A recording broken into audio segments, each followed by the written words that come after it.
9 Jewish priests, a plot of land on the Mount of Olives, and 5 red heifers. All these elements are in place for what some Jews and Gentiles believe is the key to building the third Jewish temple. Some also believe it indicates the coming of the Messiah. Chris Mitchell reports from Jerusalem. The 5 red heifers are now in a secure, undisclosed location in Israel. Plans include moving them sometime soon to a visitor's center in Shiloh, where the tabernacle of the Lord once stood for nearly 400 years.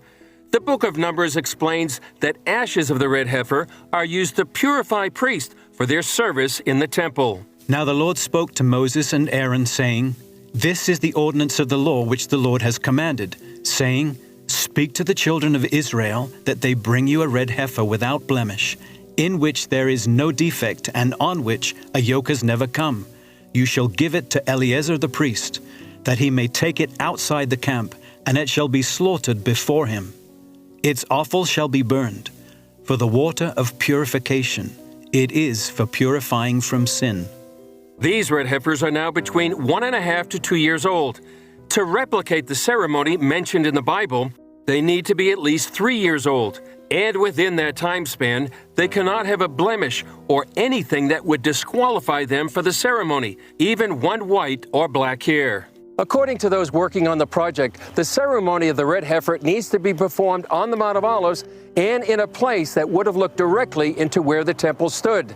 The land I'm standing on, bought 12 years ago, fits both of those standards.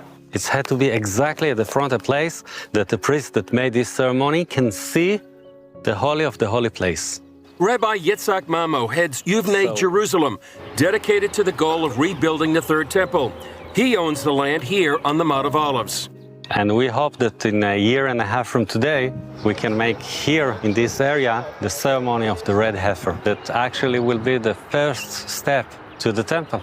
Mamo says the ceremony needs priests who have not been defiled by touching anything dead.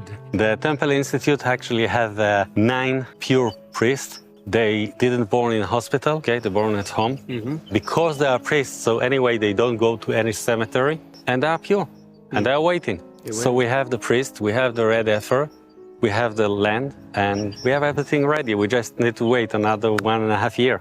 Byron Stinson of B'nai Israel, a group dedicated to building up biblical Israel, works with Rabbi Mamo and helped find the red heifers in the U.S.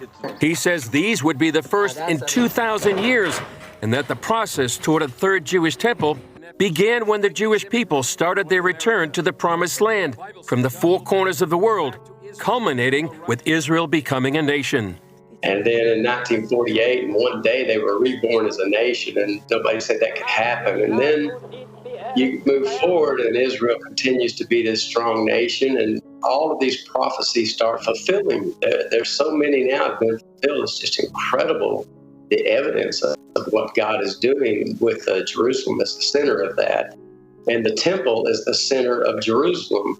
And so how can it happen and how will it happen? I don't think anyone really knows for sure. Stinson believes the temple is meant to be a house of prayer for all nations. In the Bible, it says when Solomon built the first temple, he said, this is a house of worship for all nations. That's what the temple is. And I think a lot of people think it's just a Jewish temple, but that's not true. It's for all the nations of the earth. Author Joel Rosenberg wrote about the Third Temple in his novel, The Copper Scroll, and tells CBN News Jews have different views on the subject. Jews are divided, actually, between does the Messiah himself have to come and build the temple, or do you build the temple and the Messiah comes? So among those Jews, Israelis who care, that's actually, they're divided into 2 different camps. I think most Israelis don't think about it, don't care, and actually would get a little worried of talk of a third temple because we already have enough trouble. Rosenberg also sees various points of view throughout the Christian community. Those who think about it and those who don't. Most Christians, I think, don't think about the third temple, but those who do believe that it will be built before Jesus returns, and that the Antichrist will take over that third temple during the tribulation and try to rule the world from there. Could it happen in our lifetime? That, to me, is intriguing. I think we don't know, but there are some Jews who are really making, as you're reporting on, preparations to get ready for that moment, and that's something to watch closely. Stinson says they plan to invite everyone to the red heifer ceremony that may take place in Passover 2024. Everything is in place now with the red heifers. As long as they stay pure, one of them stays pure, then we have everything in place, including the priest. Mamo says according to the Jewish sage Maimonides, there were 9 red heifers from Moses to the Second Temple. It's not his way to write, but suddenly he said the tent will make the Messiah. We know that the Messiah will make the tent. Maybe we have the privilege to be one of these people that help the Messiah to do it. So we're waiting.